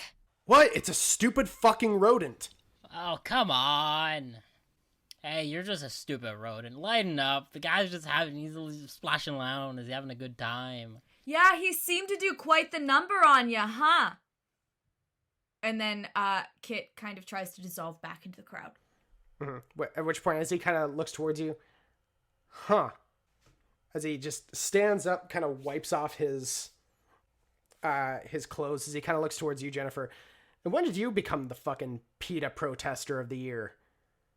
And also, what about Freak? Why are you even here? I also have that don't question, talk to her like actually. that. Oh, you. Oh, I thought you meant Baxter. Well, I'm in that fucking loser, too. Whoa, hey, I wasn't even involved. What are you yelling at me for? Before Mila and Isabel just kind of take him, don't worry about it, and just begins to drag him along. Kit, for a second, really looks like she wants to follow and do something, but she ultimately, I go and look in the forest for Rudy, because is my rat alive? Should I roll? Where's my rat? Go get your fucking rat, Gracyn. Rat check. Can I get a rat check? Roll rat check. Mind investigation. 3 successes. Woo! I have a pretty crazy... I put it all into mind and, some investigate. Okay. At which point you guys watch as Kit just walks into the tree line away from the rest. Okay. You two seem to know what's going on. I point to Baxter and Jenny. Turn to Baxter. Hi, I'm Olivier, by the way. Nice to meet you. I'm kind of committed on this journey to find this rat now, so I'll catch you two around. And I start walking back towards Kit. Wait, was that her rat? Yeah, I think so. Oh my god. She was very, just keep it on the down low. She really doesn't need the attention, I think. No, I will not keep it on the down low. Well, I feel like that's kind of, that's her deal. Nobody needs to know, right? It, like, totally ruined Jasper's outfit. Why do you call me a loser? I don't even know him. I don't know. He was a bit mean, yeah. Oh, please. I think we both know. You face. Uh-huh. Whatever. So yeah, if you two want to help me find the rat, you can do that, or I don't know, it's a party, right? Up to you. Do what you want. I'd rather just go party, actually. Yeah. No, I get that. I'll go help you. Who's that? As you see stepping forward, as you look and you see Jess kind of steps forward, plaid shirt, dirty jeans. I'll come help you. Cool. Hi. I'm Olivier. Nice to meet you. Jess, nice to meet you. So, rat? Forrest, rat. Yeah. I don't care about y'all. I want to see the rat, the big rat, the really big rat. Did you guys see the rat? It is a cool rat. It's a really cool rat. That rat fucked up Jasper, and he's pretty much the biggest piece of shit around, so, I don't know. Rat's cool in my book. Yeah, he is. Rat's pretty cool. You seem so dirty. Oh, dirty rat. Yeah, he was really dirty. He also had icing on him. Do I know, like, Jasper at all? Do I have feelings about Jasper? I mean, I can't think of a better way to describe him other than a prick. Okay, so I don't actually like him. It's not like popular kids stick together. That is ultimately up to you. He's definitely popular, so it's definitely a status move to get on his side. But he's also just kind of an asshole. All right. Good to know. Well, okay, so let's go find this, rat. Oh my god. Okay, I wasn't expecting this much, support? Wow, cool. Okay, don't get excited. Just, 1 second. And I'm just gonna, like, quickly hop back to the rest of the squad and be like, hey, just gotta, like, take care of something. Gonna clean up a bit. But go ahead, go have fun. Here's the tequila. Enjoy. I'll see you guys later. Jess is with me, so don't freak out. We're fine. Thanks. Have fun. Bye. Which point you see Tess, shorter girl, just kind of short brown hair, like, well, are you sure you don't really want any help? As Jenny's like, let's Go get fucking hammered! As she just kind of drags Tess away from you. Yeah, have fun. And I'm gonna scurry back. Not scurry, I'm gonna walk in a confident and measured way to the rat quest, which I'm on now, I guess. Rat quest. Okay. As for you, Kit, you step into the tree line. You're immediately scurrying in the immediate vicinity, and you don't see anything. As you suddenly begin to hear behind you,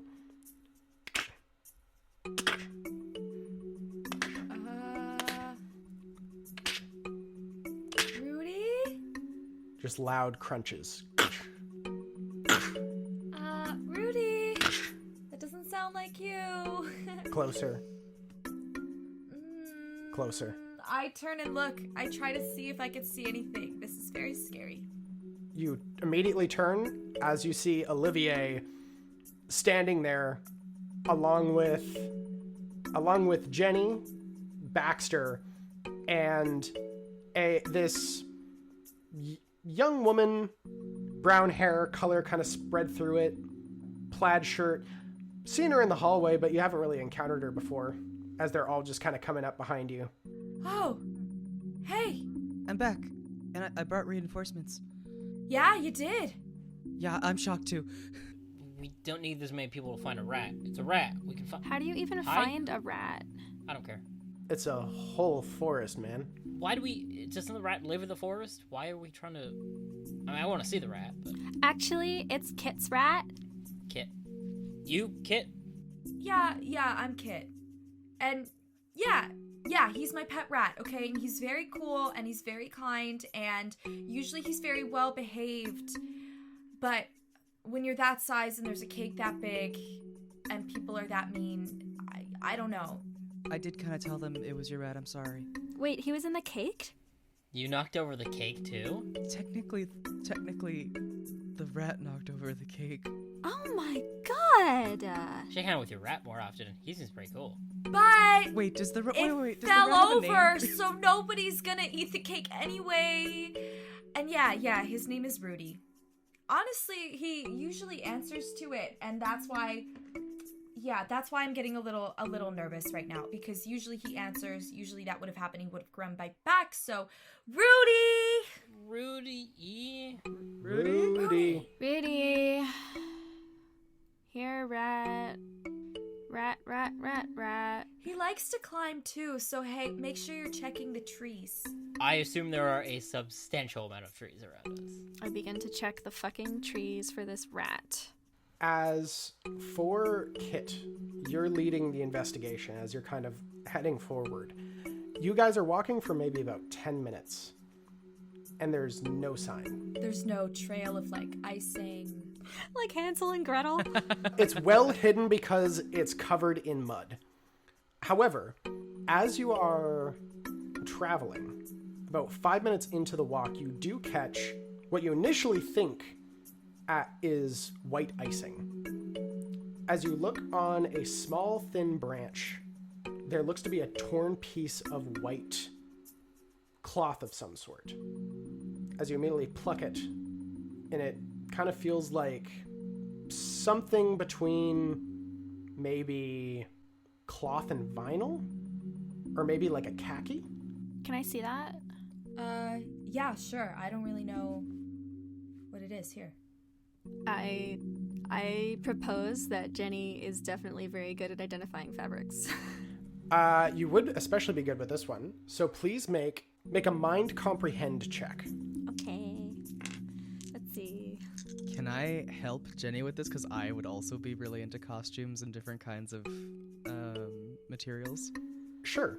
Yeah, gain an extra die. Also gain a +1 for reasons you might come to learn. So you gain a +2. Cool. So, wait. So +2 dice or plus a die and a success? +2 dice. I got one success. Okay, 1 success. You know this fabric very well. This is the fabric that you would find on a lab coat. Something that your mother is very commonly wearing. This is totally a lab coat. But why would it be out here? I was just wondering the same thing. Okay, Echo. What the fuck was that? No way that was a rat sound, right? Baxter, what does a rat sound like? Rat sound, they like... You all turn as kind of at this point in your travel kit. You don't clock movement exactly, but you clock something strange out in the trees. A house. Lone in amongst the wood. Brick building. It's a brick building, so it's not exactly a cabin, but it wouldn't be the strangest thing in the world. As you can see that there are windows closed. There seems to be a car in the driveway, and it looks like a basic front yard. It looks like almost like an old farmstead. Hey guys, look. Look, do you see that house up there? Yeah. He might have gone over there. He's pretty smart. The rat knows to go home. Rudy, call home. Let's go look. Oh, I love that movie. It's, you guys begin traveling towards the farmstead as Kit. Another aspect that you discover as you're traveling, footprints in amongst the mud. Not rat prints, human. Look like shoes, maybe boots. Probably around size 10 men's, walking towards where you found that piece of cloth. And seems to head towards where the cloth was, but from the stead. Oh, weird. Yeah, there's footprints here. You guys know this. I'm new in town for you, for Baxter and Jenny. Does somebody live in these woods? Who wears a lab coat? Does somebody live in these woods who wears a lab coat? Why did you just say that out loud? That's the question you just asked. Shut up, Adam. Thanks, Echo. I'm gonna walk close to Jess just because it's getting a little weird. Jess just reaches out and takes your hand. As you guys approach the farmstead, you see well put together, but relatively simple. Seems to be a 2-story. All the windows are drawn, closed, but there's no sign of damage, no sign of sabotage that you would assume of such a place that teenagers could come and hang out. You would expect if there were a bunch of abandoned spots, this would be where kids would chuck rocks through windows. So it definitely seems inhabited. I know all the cool spots around town to cause a ruckus, and I don't know about this one. Well, it doesn't look like anybody's home. Can we do a sweep around and see if there's a spot where a rat could have gone in? Because if the doors are closed and stuff. You do a little bit of a tour as you do spot one open window. The blinds are currently open from that perspective. You guys immediately look in and see what looks to be a lazy boy chair set up in a room filled with books. Seems to be a relatively extensive library. Some papers that have been kind of set down, what looks to be a desk. As you guys can hear on the inside,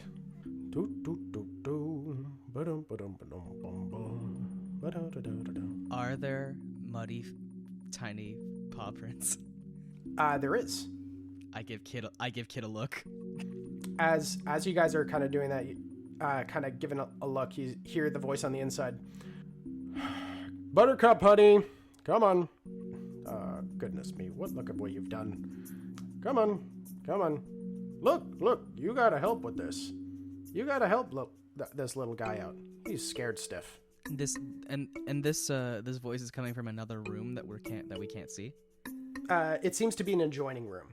And as you guys are kind of looking, you see a taller gentleman, relatively rotund, very large shoulders, arms, head full of this light sandy brown hair that's beginning to go gray. As you can see what looks to be a orange tabby cat kind of spread across his shoulders, as there is a small dish with Rudy sitting into it, curled up on a small little thing. As for Kit, you see a very familiar face of Wendell. Oh my god. Thank God, you guys. I know him. Oh my god, our janitor. I begin rapping on the window. It's straight up open. No. I'm rapping on the open window. Wendell. Wendell. And I have my face in the window now, the open window. Oh! Just kind of walks over. Hi. Hi, how you doing, kiddo? Actually, yeah, I'm feeling all right. Yeah, it's been a while, hey. Are you excited for school tomorrow? Well, not as excited as I'm sure you guys are, as he kind of just kneels down slowly, just kind of like old man grunts as he gets onto his knees and kind of looking out the window. What are you doing out here? Sorry, I don't know a few of you. This is Olivier. He's new. He's gonna start soon. And he was helping me look for Rudy. Clearly you found him. Oh!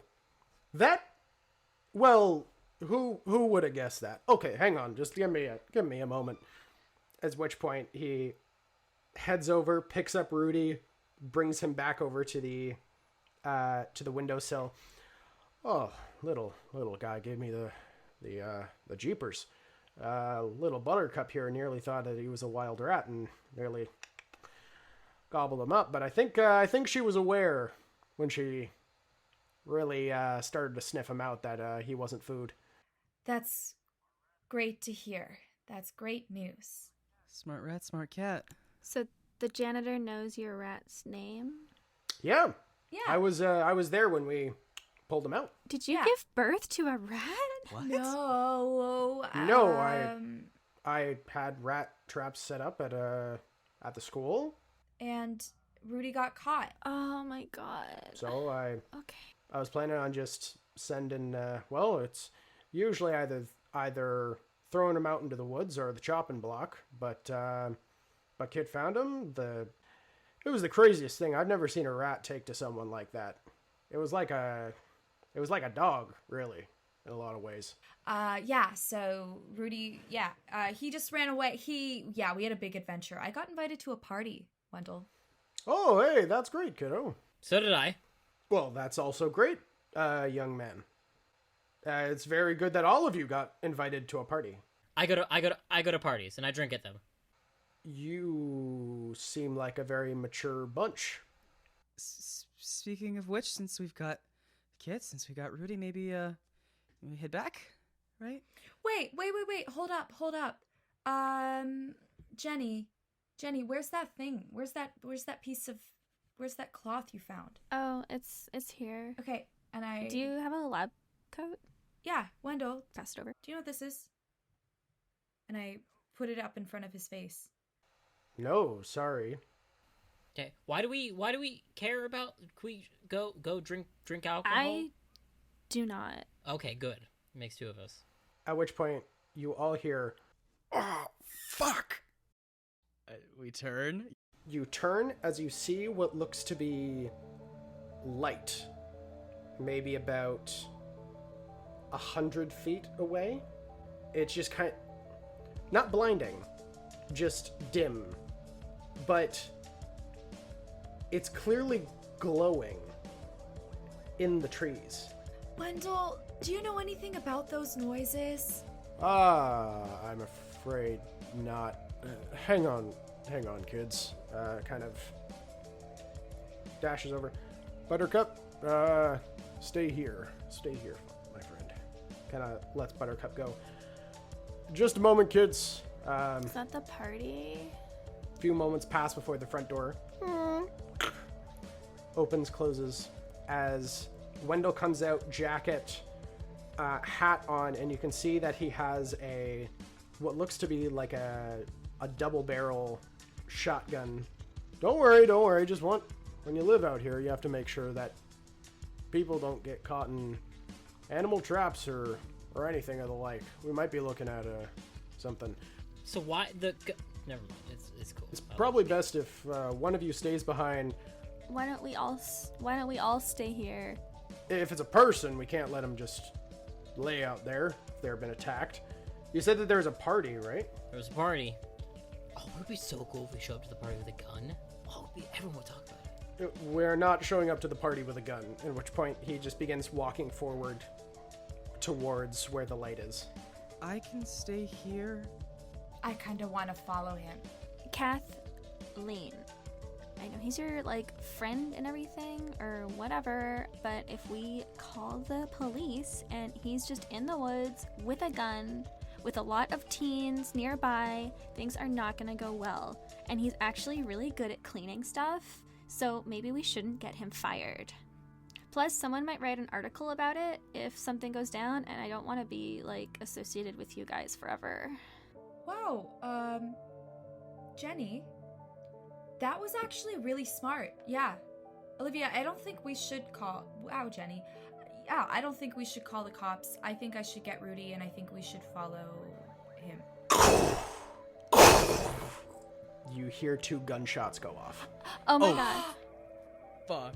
Very quickly, I want to scoop in. I want to run in and grab Rudy and, like, put him in his spot, you know. I say, we'll talk about this later. And then I put him in the safe spot, you know, behind. And I go with the pals. And this is why we go with the gun. I'm gonna close the window so the cat doesn't get out. Yeah, Okay. let's go. We Scooby Gang across the woods. Yeah. All of you run full speed. You Scooby Gang running as fast as you can as you guys reach this 100-foot mark. As you see in front of you a hole, maybe about 4 feet in total diameter on all sides, just floating in space. A hole in the air through the fabric of everything. In this hole, you see dim light gray, this slight flicker.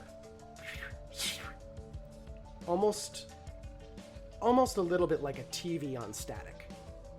Flickers, ripples. As you see one figure, recognizable to you, Wendell, holding on to another figure. Maybe about 5'8", blackish hair, lab coat. What looks to be a green undershirt as they're both grabbed onto one another, guns scattered to the other side. Neither of them seem to have been impacted, but you watch as the two kind of struggle as the figure in the lab coat grabs Wendell, punches him across the face as the jaw grabs him, and throws him through the hole. Where's he and where are the guns and where are we? He is in the center of this slight clearing. The hole is set up nearby. The gun is on the other side.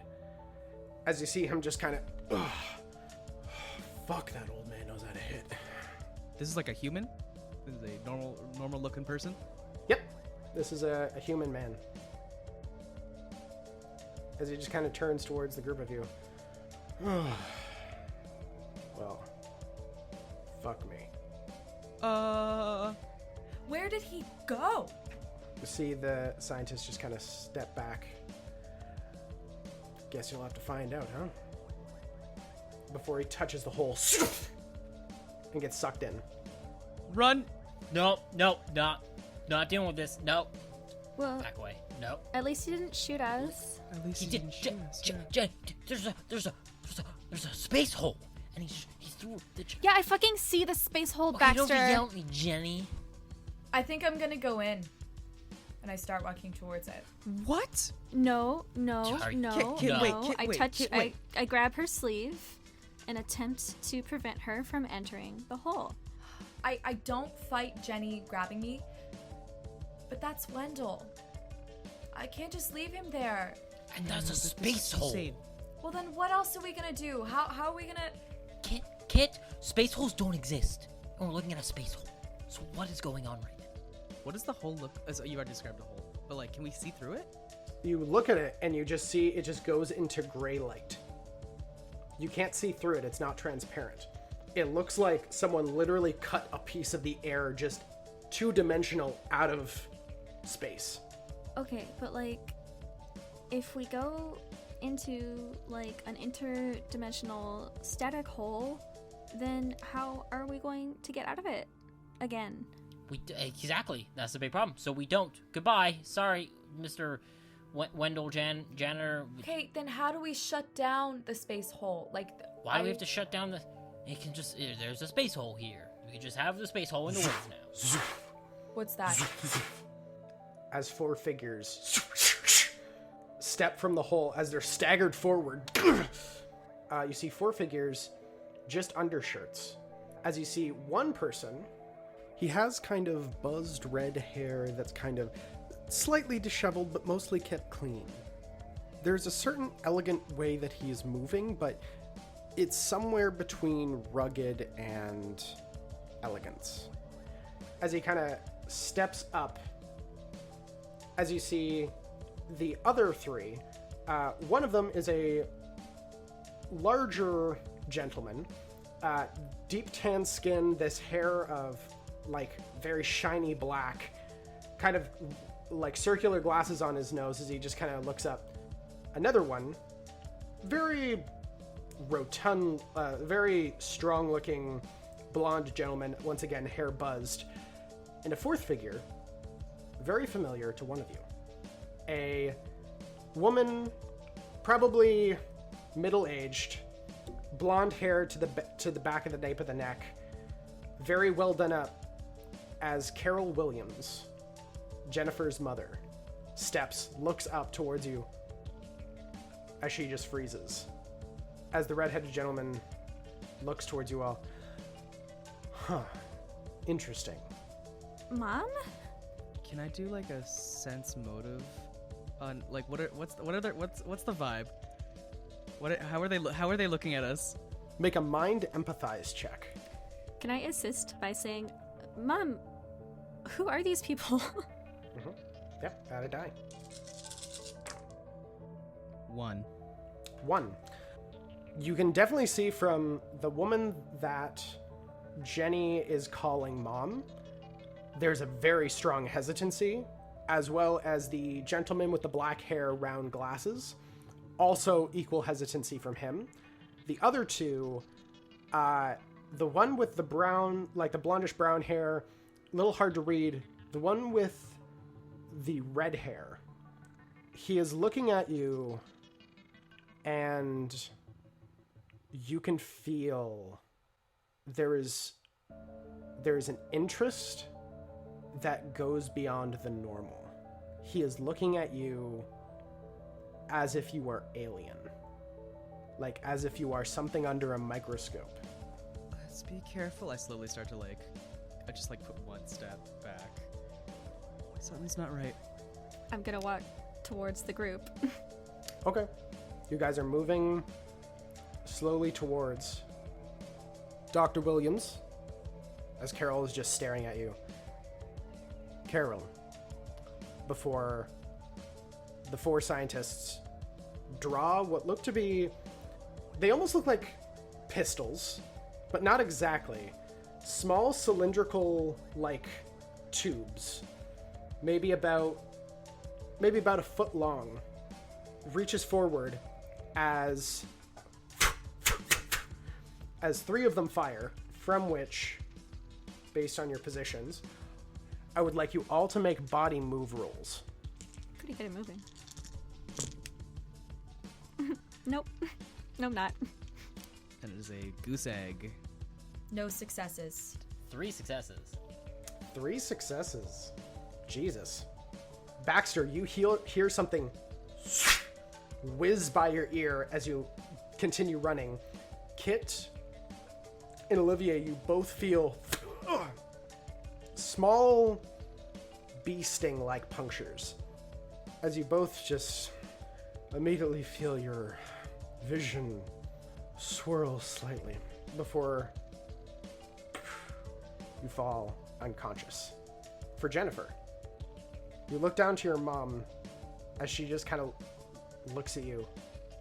Are you really here, sweetie? Mom, what are you talking about? Yes, I'm here. What is that thing? Why did you... You feel something impact into your stomach as you see your mother's gun pointed at you. We're gonna figure this out, sweetie. As you feel... What are you doing? You feel yourself beginning to fade. As Baxter,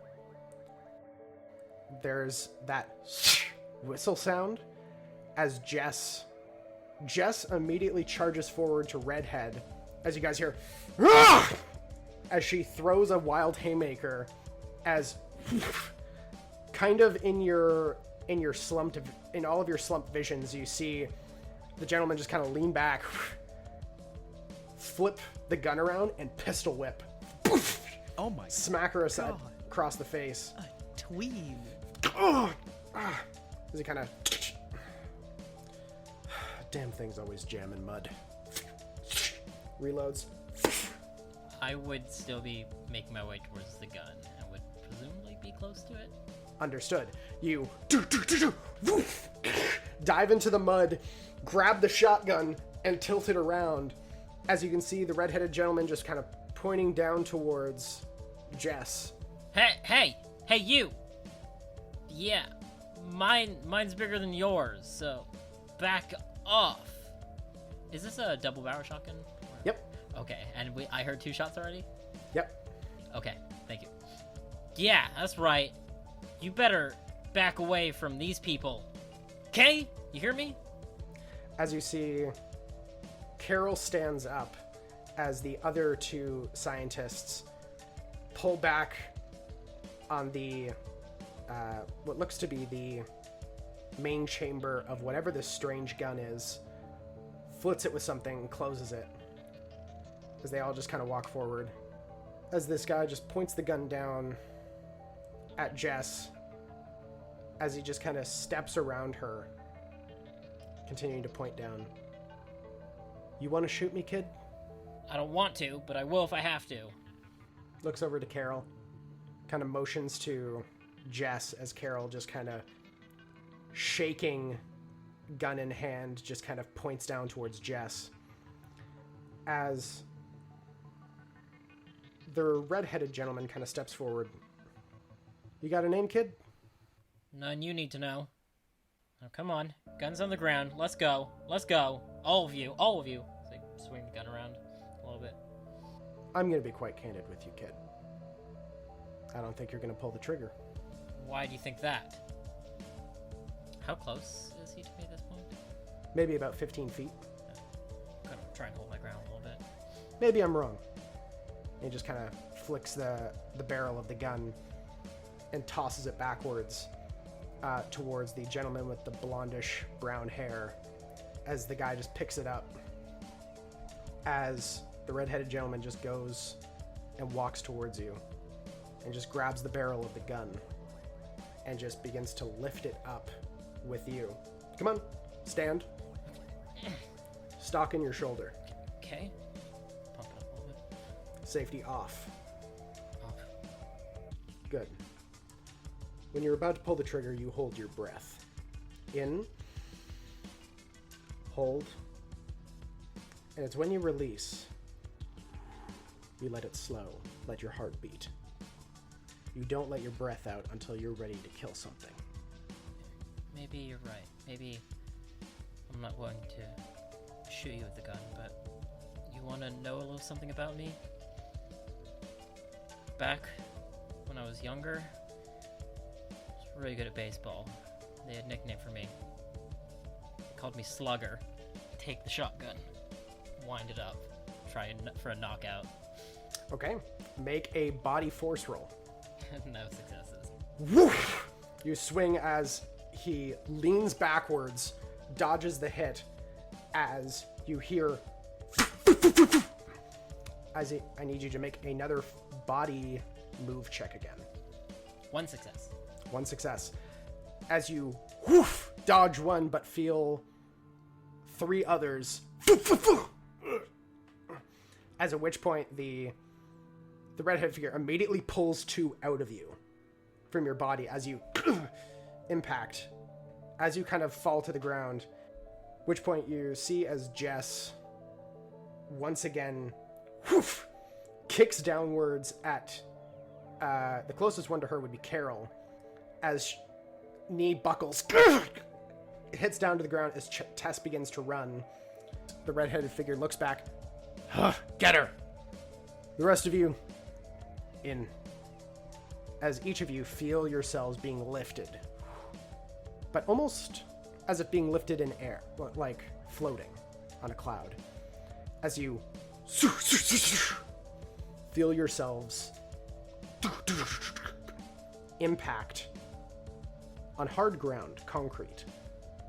As you see the red-headed gentleman kind of in there, your vision swirling, and some of your visions beginning to flicker with green and black, going into unconsciousness. As you impact, you immediately hear shuffling voices. Get these ones in with the other one. Individual chambers. Can't trust anyone touching each other. As at which point, for you, Jenny, in your tunnel vision, you see your mother lean down to you as she kind of grabs you and pulls you somewhere. You're not entirely sure where. As you can hear the voice, Carol, what do you do? What do you do? As you feel yourself resting against a wall, a clicking sound above you as you see your mother come down, a big red phone across your vision. Okay, come on. Rings.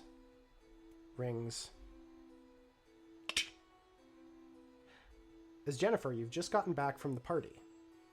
As you hear the phone ring. Hello? You pick it up, holding it to your ear, as Carol is looking down at Jenny with the phone in her hand. Sweetheart? Yeah? What's up, Mom? Are you okay? Yeah, I'm fine. Oh my god, the party was so much fun. There was this weird thing with a rat, though. That's good. That's great, honey. I'm glad you had a great time.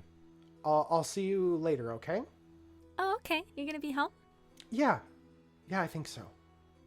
Okay. Love you, Mom. Love you too.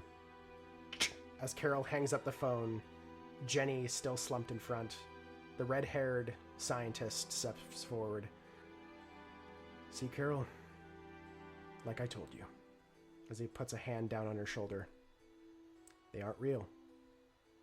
And that is where we're going to end this episode. Every time. Fucking Timeline 1. Timeline bullshit. I love timeline bullshit. I'm playing the right game. Do people have anything they would like to plug? Anything they'd like to shout out? I would like to say that I hear Cabin in the Woods is a great movie.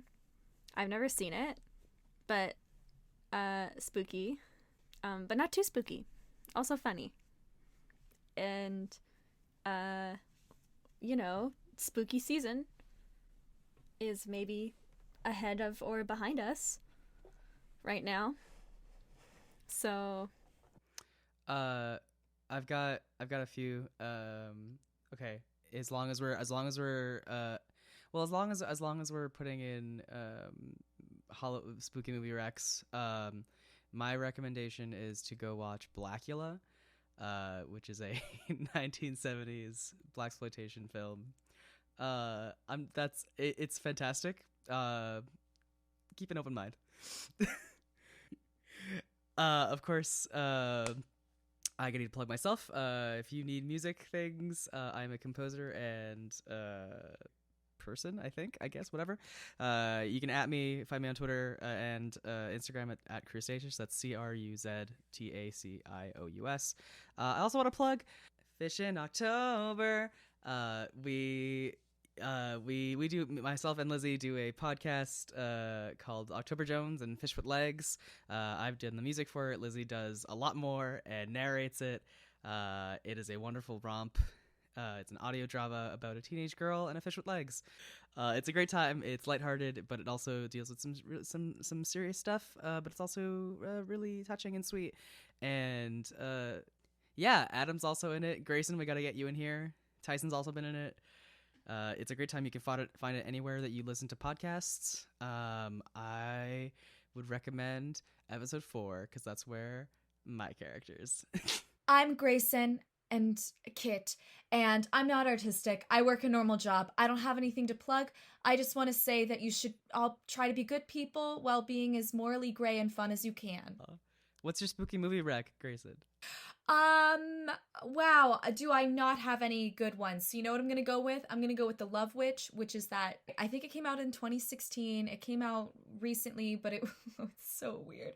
It came out, and it looks like it was filmed in the 70s, and it's about this woman, Elaine, and she's a witch, and she's like, I would really like to be in love. So she does all these love spells, but then they keep working, and men keep falling in love with her, and then she's like, I actually didn't want this much attention, so she starts getting rid of the men. The Love Witch. That's my spooky movie recommendation.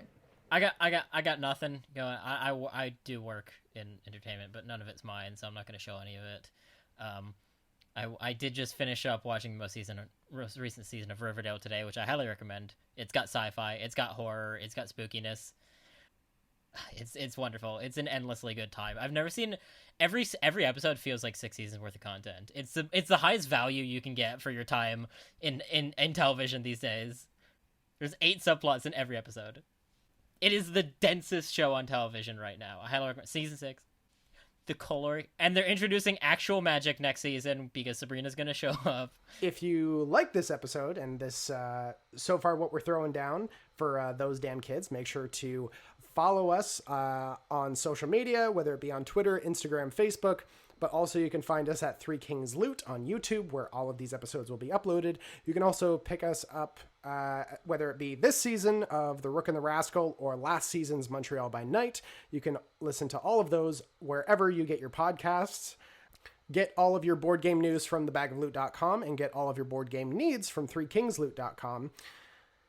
And for my spooky recommendation, The Haunting of Hill House, it is the single greatest TV show ever written. Just watch it. Just watch it. Also that and Midnight Mass, which just came out, which is made by the same guy, Mike Flanagan, and a lot of the same cast. They are fantastic. It is a great consideration on dealing with grief and also its relation to Christianity. So absolutely check that out. But that is it from all of us here. And thank you very much for listening. Take care of yourself. We'll catch you next time.